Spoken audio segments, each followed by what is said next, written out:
Hello, and welcome to the AAMFT podcast, your all-access pass to the latest news, developments, and thought leaders in the world of systemic therapy. We strive to relate, educate, and innovate, one episode at a time. I'm your host, Dr. Eli Karam, and we're brought to you by the American Association for Marriage and Family Therapy. Our podcast explores topics that relationship-based therapists care about. In addition to featuring unique conversations and interviews with established experts, our show provides information and education on direct practice and emerging trends in the MFT profession. For more information, please visit us at aamft.org. Thanks for listening and enjoy the show. Therapy with Native American populations requires a deep respect for cultural traditions and practices. This journey into healing emphasizes a holistic approach centered on the individual's connection to their community, spiritual beliefs, and the natural world. Traditional Native American healing practices prioritize the inclusions of ceremonies, prayers, and much trust in community elders. These methods are seen as vital parts of the healing journey, offering a pathway to balance the emotional, spiritual, and physical states of individuals. There's a growing acknowledgement among systemic therapists about the need to integrate cultural practices to enhance therapy's effectiveness. Creating a culturally sensitive environment fosters comfort and acceptance, allowing for more open and honest therapeutic exchanges and building that alliance. A respect for these cultural values and traditions strengthens the therapeutic bond and increases the likelihood of positive outcomes. We're going to talk about that today with our guest, Dr. Laurelle Myhra, who is a member of the Red Lake Band of the Chippewa in Minnesota. There, she directs her tribe's wellness clinic, and she is an LMFT. She has practiced in the Native American community since 2007. She holds a master's degree from East Carolina University and her PhD in family social science and marriage and family therapy from the University of Minnesota. Her research focuses on Native American mental health, integrated health care, and training for healthcare professionals. She is a co-creator of the Indigenous Health Toolkit, a 7-module training for professionals working with Native American communities that she will speak about in our interview today. She started that work with her colleague, Dr. Melissa Lewis, that she met as part of the MFP, known as the Minority Fellowship Program at AAMFT.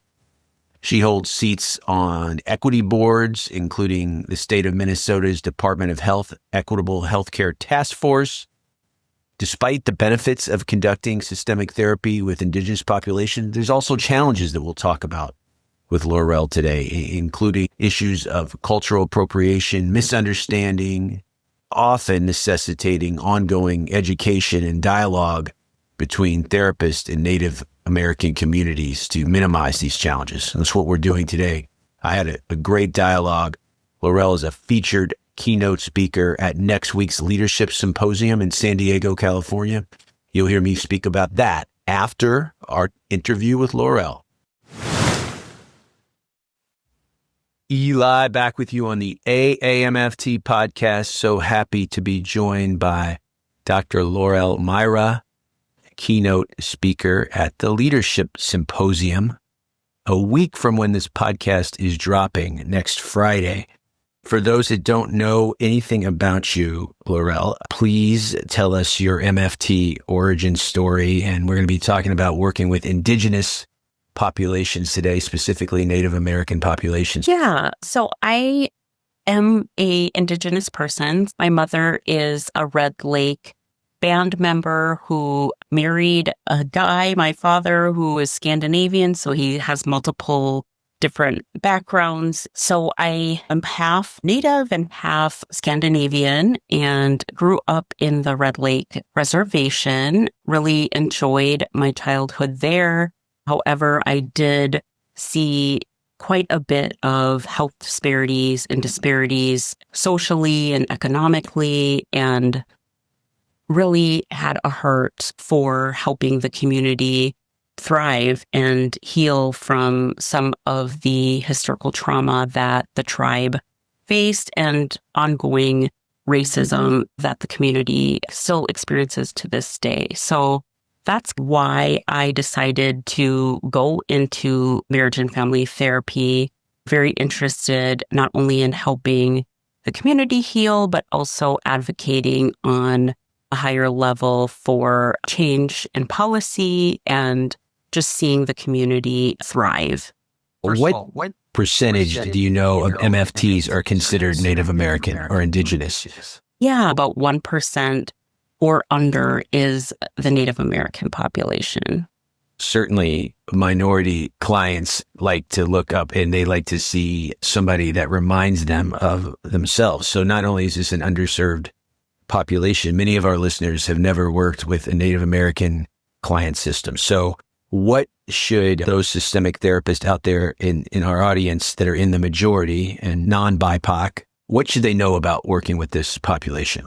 I think the big takeaway for people to know is just that Native people do experience higher levels of bias and racism in the healthcare system, just because there is such a lack of knowledge about tribes today. And historically, folks go into healthcare and a lot of times experience mistreatment. They experience lower access to healthcare, including mental health. And they also do not receive as quality care. So that's actually research that's out there. So people come in a little nervous or don't come in at all when they're coming into a therapeutic space. And because Native people have had such negative experiences with mental health and healthcare in the past, as far as like really high disproportionate rates of removal of children from Native families by child protection, really there is a fear of that as well. So it's really hard for folks coming in to have that base level trust that others might be coming in with. And then they just have, challenges with a lot of times poverty, education, inadequate education a lot of times. So some of those challenges really impact their ability to sometimes access services as well. One of the things younger therapists or newer therapists working with Native communities think is like they try to stick to these very Western thoughts about how we do therapy. And a lot of that doesn't work with Native people, especially some of the more marginalized communities that are suffering from homelessness at really high rates. Expecting them to adhere to a strict schedule is not necessarily going to be followed through with. So I think a lot of times when we're looking at our clinical policies and things, it's just really considering what everybody's dealing with and the heavy loads that people are carrying even emotionally.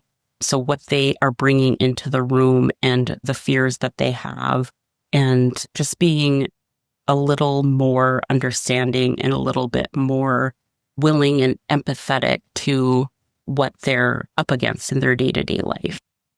What was it like for you growing up? Because you had both parts. You had the Scandinavian parts. Obviously, Minnesota is rich in the Scandinavian culture and also rich in Native American culture. But for you, having one part of your Red Lake tribe and then one part Scandinavian, and certainly it's impacted your journey and your advocacy, which we'll talk about in a second, in doing the work. But I'm curious, growing up with dual citizenship, so to speak. I think that's an excellent question because it's something that I think a lot of people who are multiracial or who come from different cultural backgrounds really struggle with, which is that how people perceive you. In Native communities, sometimes I was perceived as more non-Native, and in white communities, perceived as more of an outsider. Being half and half, it really was an interesting experience in helping me to become more flexible and adaptable and also resilient.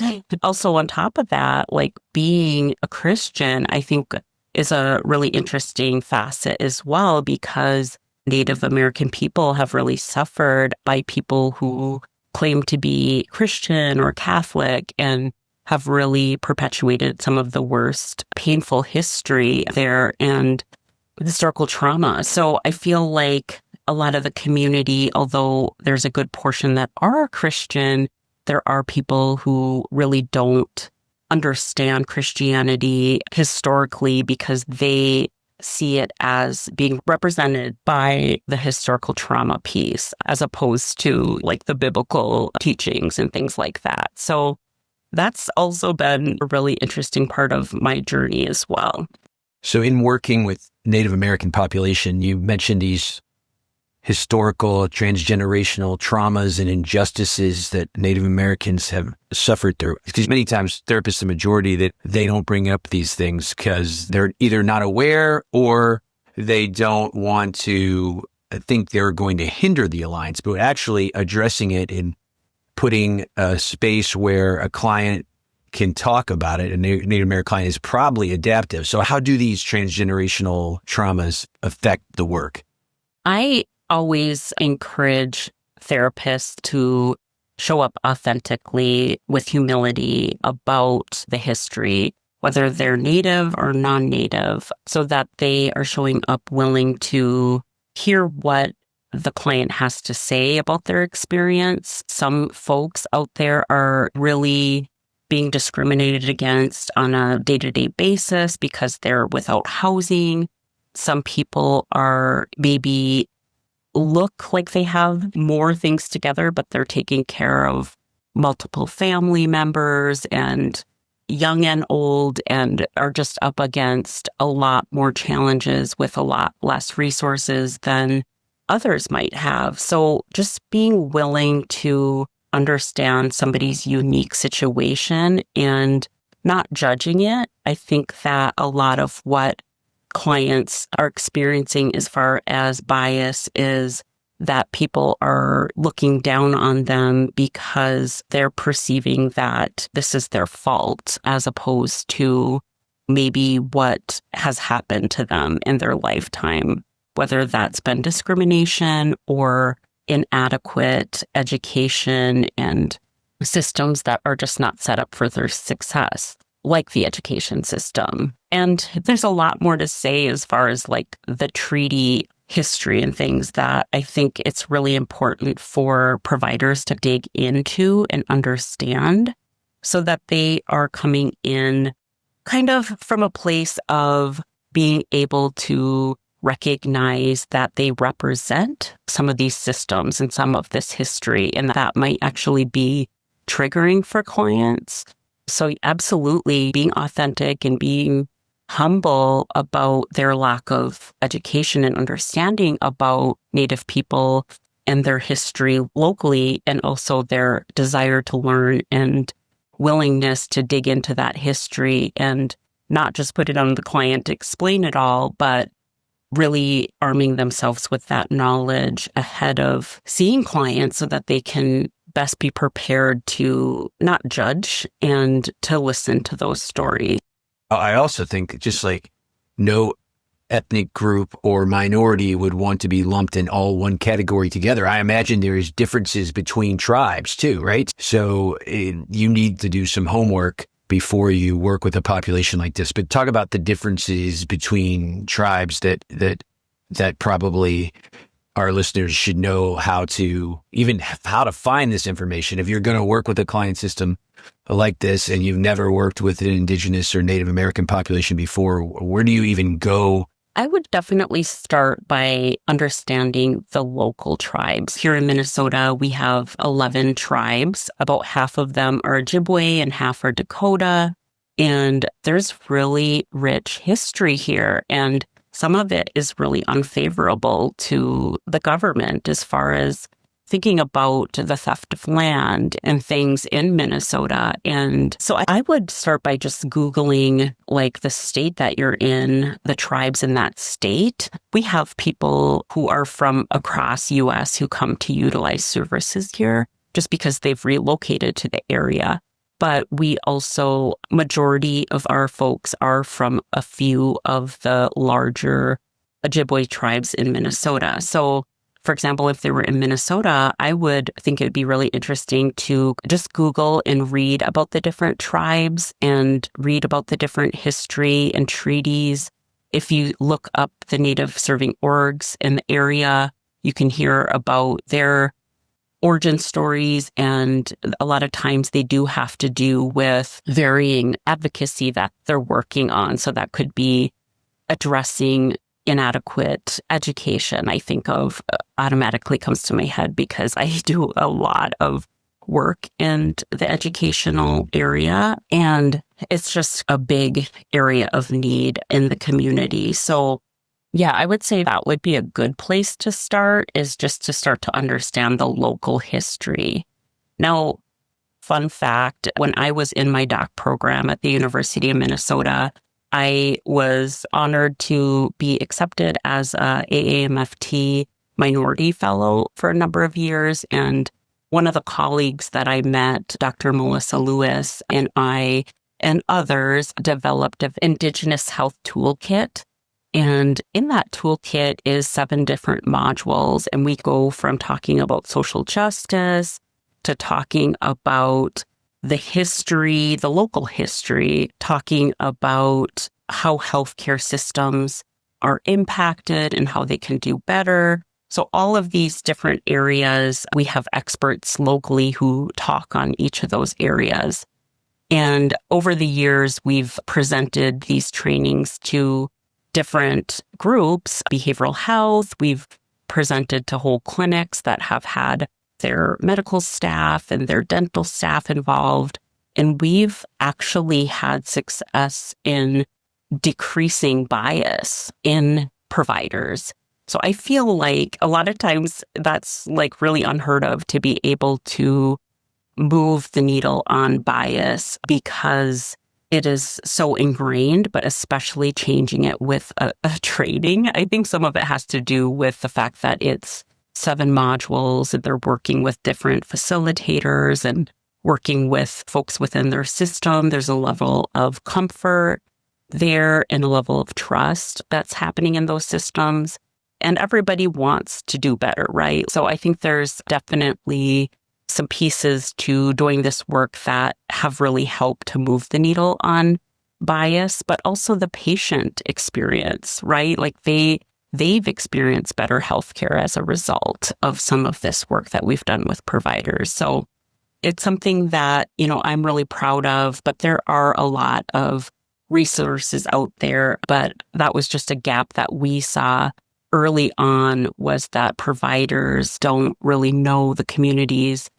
But this toolkit is something that other communities can take and tailor to their specific community. So obviously we have unique stories from our community that we share with providers here in Minnesota. I love hearing about the MFP, the Minority Fellows Program. It builds such a community, and our future leaders, which is certainly one of the reasons you're being featured at the Leadership Symposium this year. But what comes out of that is some product. So these modules are great. Now, I imagine part of the power is delivering that face-to-face. Is there an online way for our listeners to get those modules, or is that best delivered in person, face-to-face? So that's a great question. We actually did do a number of virtual trainings during COVID, and more recently have invited those presenters to actually be recorded. So for the first time ever, we've developed a video series that is going to be available online. However, we do think that it is best going through with a facilitator. So we would encourage folks who are interested in having their system trained to reach out, and then we can help them basically fit it to their community. We would work with them and show them how to connect with their community so that they can use elders and their experts and leaders in their local Native communities to teach those modules, if that makes sense. It does, and I think that sounds like a great resource. I would love to see that. Also, you mentioned earlier this dichotomy of Christians, Native American populations being skeptical as they were responsible for a lot of their historical injustices over the time. I just completed almost a year-long training in psychedelic assisted therapy. And my work is converting that into systemic practices. But one of the things I learned there is the colonization of spiritual plant medicine practices from Westerners, taking away from indigenous populations. The spiritual nature, Native Americans, I think it's so important in understanding that and respecting that to do the work. So talk to us about the use of plant medicine and other ceremonial rituals and how they functioned as resources in Native American communities, even to this day. Yeah, thank you for queuing that up. I think that's an excellent question, especially because it is very central to our work. We actually have a medicine garden on site here at the clinic. So we have our traditional medicines growing in that, and that's something that we teach clients how to harvest. We have elders who will come in and do specific teachings on the medicines, and we want folks to be able to access it as they need so they can harvest some for themselves. And we have it year-round available for folks to take with them if they need that. Non-Native American MFT or systemic therapist working with a population like that, understanding that not only that those plant-based medicines were criminalized many times and colonized, but how should a majority therapist even go about asking a Native American client system about plant medicine, how they use it in a way that, again, is respectful, not offensive, and that is culturally sensitive to what is such a powerful ritual and connection point in the Native American community? Yes, I think that's a great question. We have a lot of people in the community who are great allies and who are providing therapy, and we encourage them to connect with community elders to provide those medicines. If they want to keep them on site, then they usually will have a go-to person that can provide those medicines. So I think of some of our hospital systems in the area here have been really good about having an elder on site or some sort of coordinator that can help with providing a ceremony on site if needed. And I know it's a very uncommon thing beyond some of these smaller communities that have done a lot of work in this area, but I would suggest that people not purchase it themselves and use it in session themselves with the patient. I think that could be offensive to them. I would suggest asking them if they have an elder that they are working with. And if not, I think it's totally appropriate to get a list together to provide people who don't have that but want it. And that's something that we do as well when folks might not have the funds to hire their own elder on site, but they want to incorporate these medicines, that they go ahead and refer people out for that. Thank you for that. A lot of your work, as you said, has been advocacy. You do obviously micro work in working with the client systems and doing traditional systemic therapy, but I know your advocacy work is huge. So let's globalize the conversation. Even if our listeners are not serving Native American clients, how might our listeners integrate health equity strategies into their systemic practice as MFTs? I think that's a great question. Again, I really ask people to advocate at their local place of work, because I think what happens sometimes is if somebody doesn't recognize that there are Native people in their client caseload, sometimes they're just providing typical care, and it's a missed opportunity to dig into the culture and understand how they're functioning in their community, and might be an opportunity to enhance that. So I think a lot of times I would push back a little bit and just say there actually probably are Native people on your caseload. When they think about it, they might go back and look and see if somebody's put that in their chart. Or maybe it's just never been asked. I think sometimes we don't ask that question, and it's such an important part of who people are, their cultural background. So I would encourage people to start to ask where people are from and just learn a little bit more about their community that they're coming from.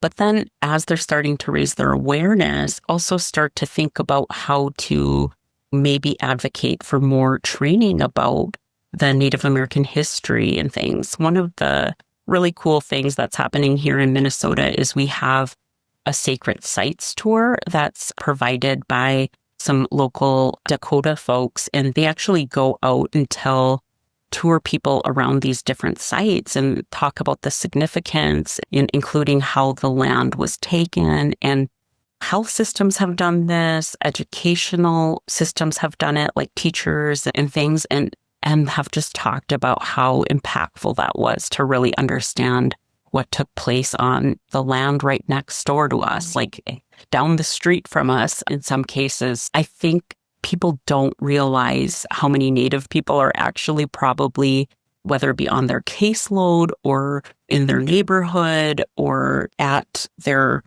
local community events. So I think just trying to increase that awareness and education, I think really does help to see a kind of invisible group around people sometimes. Because yeah, it's interesting to me when I talk to folks and they're like, oh, we don't really have a lot of Native people up in Duluth. It's what? There's a huge tribal group that's right next to you there. So I think sometimes people are just kind of blind to the Native people around them.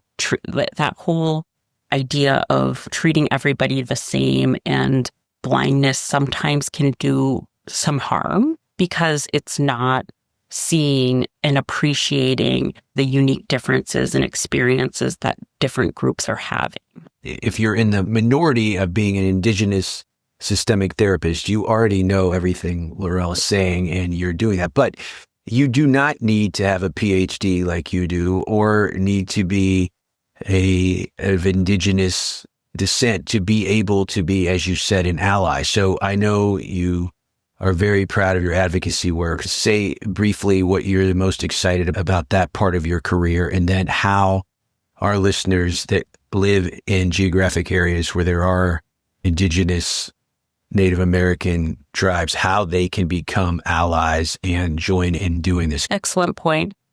Yeah, so some of the work that I'm doing, I'm on some different hospital systems, community boards, some hospital systems that are working with communities, bring in folks from the community to help inform their policy and their care and address potential challenges that they're having.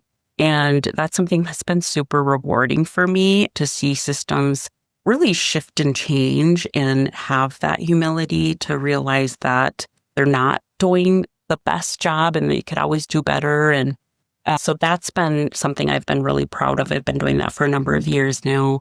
But I've also had the opportunity to sit on a couple of state boards where the state has been invested in health equity.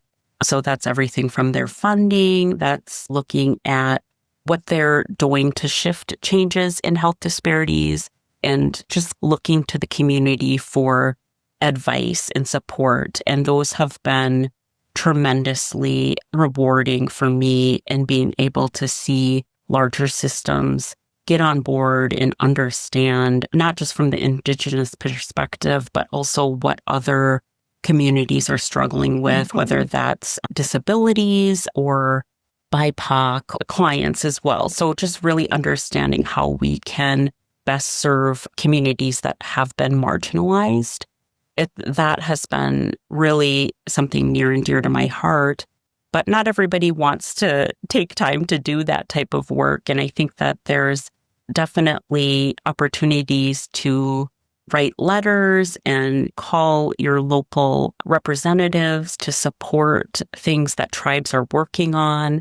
You can learn about tribes' policies that they're working to address, for example, one of the areas that my tribe is working on is the theft of the northern part of our lake and the abuse of that land, a lot of littering and things from tourists, and just trying to regain not necessarily the land back, but be able to take better care of it and monitor access, making sure people are cleaning their boats, things like that, because there have been some unfortunate species introduced to our lake. And it's things like that tribes really care about and really want to protecting our ability to hunt and fish on our lands and things like that. Some things like that are actually on the cutting board a lot of times and really a threat to our tribal sovereignty. I think if folks are interested in learning more about that, they can definitely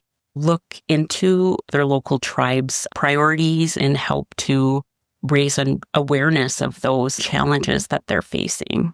You can preview the Leadership Symposium talk if your listeners have never been to AAMFT Leadership Symposium. It's an amazing way to network with people, young leaders, emerging leaders, more established leaders. But you are going to have a showcase there, I know, to talk about broader issues than we have touched on today, but give our listeners a preview, just ever so briefly, of your leadership talk. I am really excited to go into a little bit more depth on the Indigenous Health Toolkit, but actually take a health equity perspective and really break that down for folks, help them understand how they can create maybe their own kind of action plans, whether that be to educate themselves more and not just specifically with Indigenous folks, although that's going to be some of the example I share, but helping folks to really think about how they can be a better ally and increase their way of thinking and support that they can lend to communities. And yeah, so it's really going to be breaking down how do you do this work, this health equity work, and getting more into ways in which they can engage. And of course, sharing that example of the Indigenous Health Toolkit. I can't wait to follow up with you and hear how that goes, and you getting an audience of like-minded systemic thinkers who can take those tools and make a difference in their communities. I can't thank you enough, Laurelle Myhra. You are a great addition to our show and to our MFT community. And last thing, if our listeners want to continue the dialogue, tell us the best way to reach you. They can definitely email me, probably is going to be the best way. And maybe use my work email might be the best one. So it's just laurelle.myhra@redlakenation.org. So my name is spelled Laurelle, and then .myhra, MYHRA @redlakenation.org. Thank you so much for having me. I've just really enjoyed your questions, and having this conversation has just been a pleasure. Eli, back with you, bringing to close another informative installment of the AAMFT podcast, where we innovate, educate, and relate one episode at a time. You can also do some innovating and some educating and work on your leadership skill set outside of the therapy room with the AAMFT at their annual Leadership Symposium. With AAMFT's continued focus on leadership development, this program is specifically designed to cultivate leadership excellence. It's structured to facilitate dynamic interactions with fellow trailblazers and current thought leaders, enabling you to confront and surmount the unique challenges and prospects that emerge in your professional journey as a systemic therapist. AAMFT invites you to delve into their Leadership Symposium. It's March 20th through the 22nd in beautiful sunny San Diego. Embrace the opportunity to ally with us as we embark on a collective mission to elevate your leadership trajectory in 2025 and beyond. You can earn up to 11.5 continuing education credits here, not only amping up your knowledge, but your commitment to advancing the profession. You can even take it a step further If you're participating in the approved supervision refresher course, you can earn you an additional 6 CEUs to stay at the forefront of systemic supervisory practices in the world of MFT. So again, join us at the Leadership Symposium. It's an investment in your growth and your collective interest in MFT leading in and outside of the therapy room. Register now at aamft.org to redefine your career and your impact on the MFT profession. And speaking of leadership, when I think of some of my best experiences in the last 25 years as part of the AAMFT, I think of all the people I've met in service to this great profession.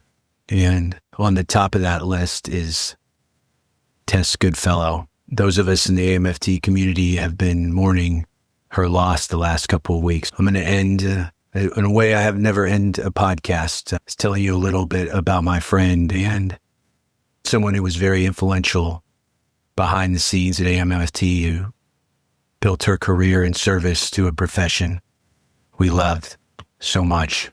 I'm reading from the AAMFT e-news that came out a couple weeks ago. AAMFT member and former board member Teresa Tess Wiggins Goodfellow has passed away. She's been a member of AAMFT since 1988, based out of Seattle, Washington.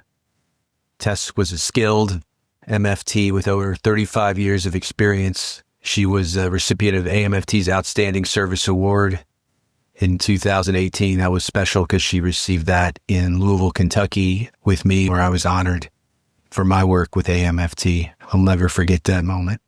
Tess once told her peers, "I've never thought I'd receive such a gift of friendship that had been cultivated over many years serving AAMFT. It's a sweet surprise that comes from leadership." President of AAMFT, Adrian Blow, stated, "Tess was a much-loved member of the family therapy community. Not only was she a first-rate clinician, but for many, she provided a dedicated service. She served the Washington Association for Marriage and Family Therapy. In later years, she served at the national level as a dedicated board member of the American Association for Marriage and Family Therapy, serving 2 terms. The first one, she served with me. That's how we met. The second, she served as an officer. She was the secretary of an all-woman executive council. She is remembered as a warm and caring individual who brought people together and empowered them to believe in themselves. She will be deeply missed," Adrian says, and she certainly will. For me, Tess was more than a colleague at the AAMFT. She was a mentor, a guide, and eventually one of my dearest friends. But I'll be honest, it didn't start that way. In fact, Tess was not a fan of Eli at first. She thought I was aloof and dismissive, and I probably was. And she wasn't shy about telling me. But that was Tess. Honest, direct, but always caring. Her feedback wasn't about tearing people down. It was about helping them grow. And I'm so grateful she gave me a second chance. Because of her honesty and her belief in me, I became a better leader, a better therapist, but most importantly, a better friend. Tess had a gift, a rare ability to blend strength and compassion. Her leadership was never about ego or titles. It was about people. She inspired those around her to rise higher, to do better, and to lead with their heart. Even after our time together on the AAMFT board ended nearly a decade ago, Tess remained a steady source of inspiration in my life. But I'll remember most is the laughter. Tess had a laugh that filled a room, big, warm, impossible not to join in on. We shared so many of those moments, many with my friends that I've had national service with, and one of those was Travis Johnson, who I know will probably listen to this. And we had great moments of deep conversation, but moments of complete silliness and everything in between. Even more than her service to AAMFT, one thing Tess was so proud about was her family. Her 2 daughters and her grandchildren were her heart. She spoke of them often, and she had so much pride and love that you could feel it radiating through every word every time we would talk about them. So to Bruce, to her daughters, and to her grandchildren, I hope you know how deeply she loved you, how fiercely she celebrated you, and how often she carried you in her heart, even when she was working. So this last couple of weeks have been rough. I'm so heartbroken, Tess, that we won't have one more dinner, one more laugh, or even one more cry together. But I am forever grateful for the time we did have. You left an indelible mark on my life and the life of so many others. In Tess's honor, I ask one thing for all of us. Reach out to someone you haven't spoken to in a while. Send that text, make that call. And don't wait for someday, because sometimes someday doesn't come. Tess reminded me that relationships, real relationships, messy relationships, meaningful ones, those are what make life beautiful. Let's not take them for granted. I love you, my friend. Rest easy, my jolly good fellow. Until next time, stay systemic.